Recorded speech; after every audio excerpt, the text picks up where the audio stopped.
Baik, Assalamualaikum warahmatullahi wabarakatuh. Salam sehat selalu di tengah pandemi yang belum berkesudahan ini. Semoga kita semua selalu diberikan kesehatan oleh Tuhan Yang Maha Esa, Allah Subhanahu wa Ta'ala. Oke, baik. Pada pertemuan 5 ini, kita akan membahas perihal tools ataupun kegunaan dari wireless yang bisa kita nanti gunakan ketika menggunakan router mikrotik ya. Kali ini router mikrotik yang saya gunakan adalah tipe Hub-Lite, di mana tipe tersebut sudah support dengan jaringan wireless ya. Ciri-ciri mikrotik support dengan jaringan wireless biasanya pada kode serinya terdapat angka 1 di belakangnya. Misalkan 751951941 ya. 1 itu menandakan adanya sebuah interface wireless pada router tersebut. Oke. Lalu biasanya kegunaannya untuk apa lagi sih? Ya. Jadi biasanya di mikrotik itu wireless ini digunakan untuk pembuatan hotspot. Ya. Sering kita temukan hotspot di berbagai macam tempat publik, kafe, restoran, dan lain sebagainya, dengan menu tampilan-tampilan yang cukup unik pada saat kita ingin melakukan login. Nah, hal tersebut bisa kita lakukan modifikasi dalam hal perihal login pada hotspot menggunakan router mikrotik ini. Ya. Nantinya ada berbagai cara yang harus kita atau tahapan yang harus kita lakukan. Ya, tentunya tahapan tersebut melalui juga yang dinamakan dengan desain dari webpack yang akan kita gunakan. Seperti itu.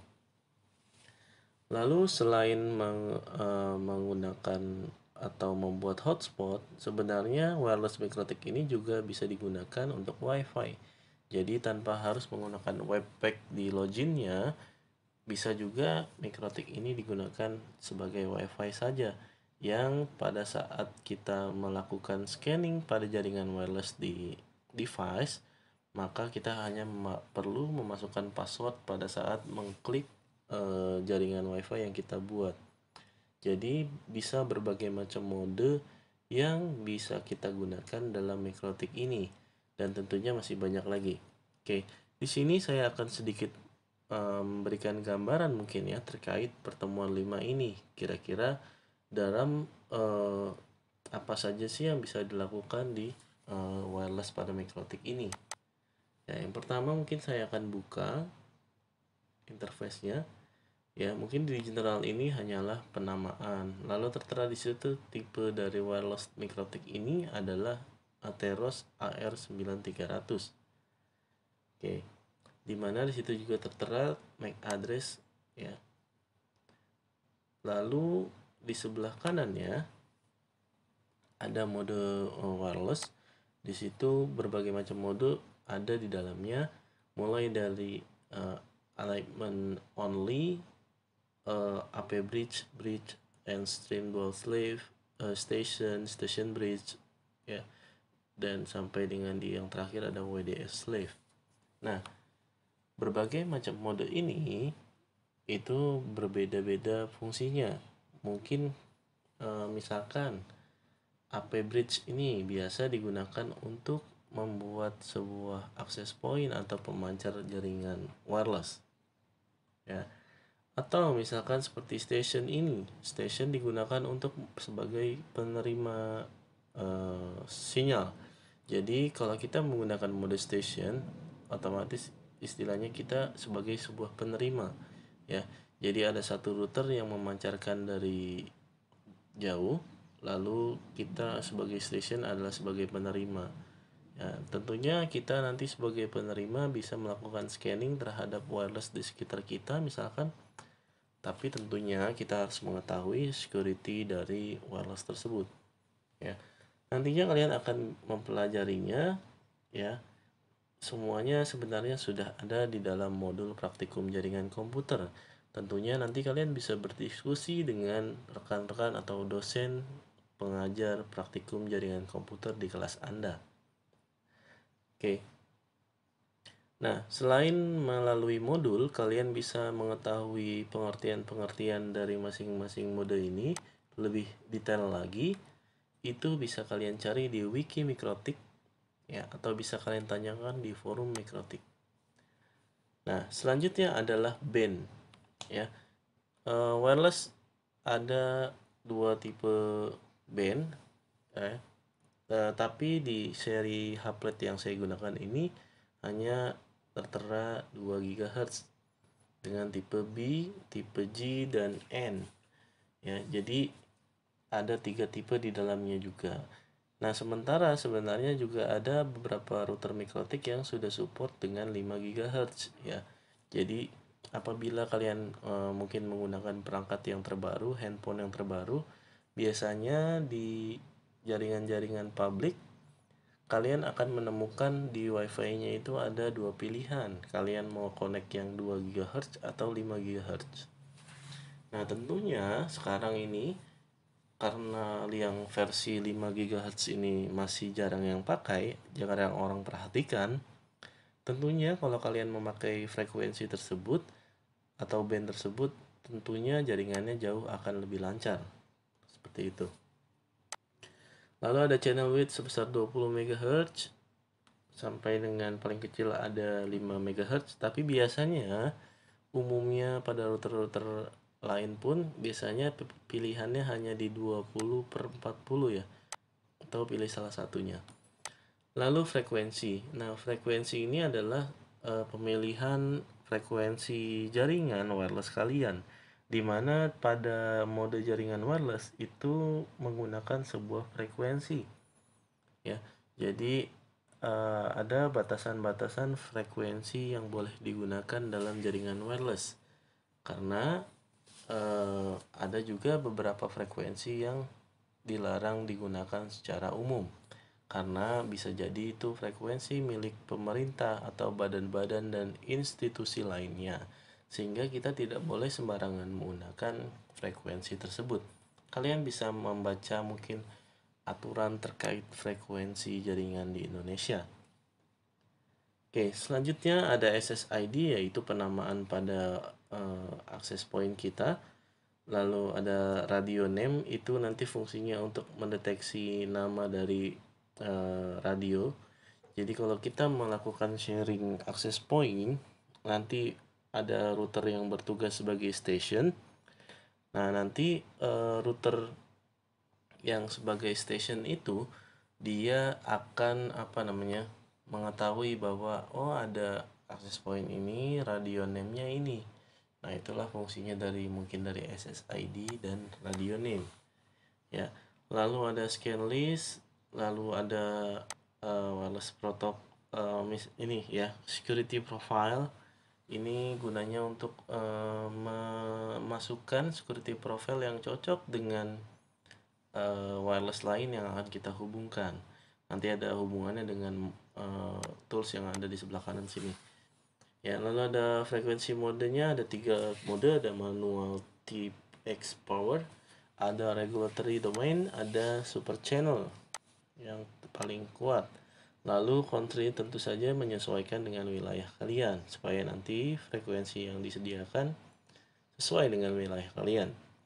Ya, lalu di sebelah kanan sini ada menu scan untuk menemukan jaringan wireless yang kalian ingin koneksikan. Lalu ada frekuensi usage untuk mengetahui traffic dari frekuensi di sekitar wilayah kalian. Nah, kira-kira itulah yang ada di dalam pengaturan-pengaturan di dalam wireless ini yang sering digunakan. Lalu sebelah kanan ada seperti data rate untuk kecepatan, lalu advanced mode ada seperti ini, threshold, lifetime, dan lain sebagainya. Ya, lalu ada statusnya nanti dan trafficnya seperti apa ya. Nah, selanjutnya untuk di luar dari WLAN 1 ini sebenarnya kita bisa melakukan penambahan pada virtual access point, Jadi di sini ada menu tambahan untuk menambahkan sebuah virtual wireless. Jadi istilahnya adalah bawaan dari MikroTik ini kan hanya satu interface. Nah, kita bisa membuat beberapa SSID baru ya dengan menggunakan virtual access point tersebut. Ya, jadi MikroTik sangat cocok apabila kalian ingin dalam satu ruangan itu bisa meng-create banyak SSID supaya bisa terpisah-pisah. Kira-kira seperti itulah tujuannya. Ya. Nah, selanjutnya ada yang dinamakan dengan access list. Seperti ini, kita memasukkan MAC address dari router yang lain. Ya. Lalu ada juga registration, nanti router-router yang sudah terhubung biasanya muncul di sini. Lalu ada connect list.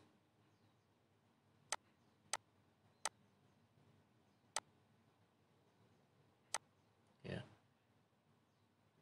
Kalau access list ini untuk mendaftarkan router-router mana yang bisa terkoneksi dengan router kita.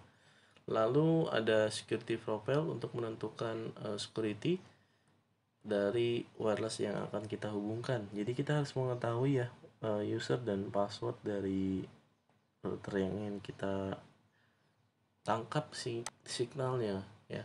Dan nanti setelah diproses di sini itu akan ada di depan sini terkait security profile tadi.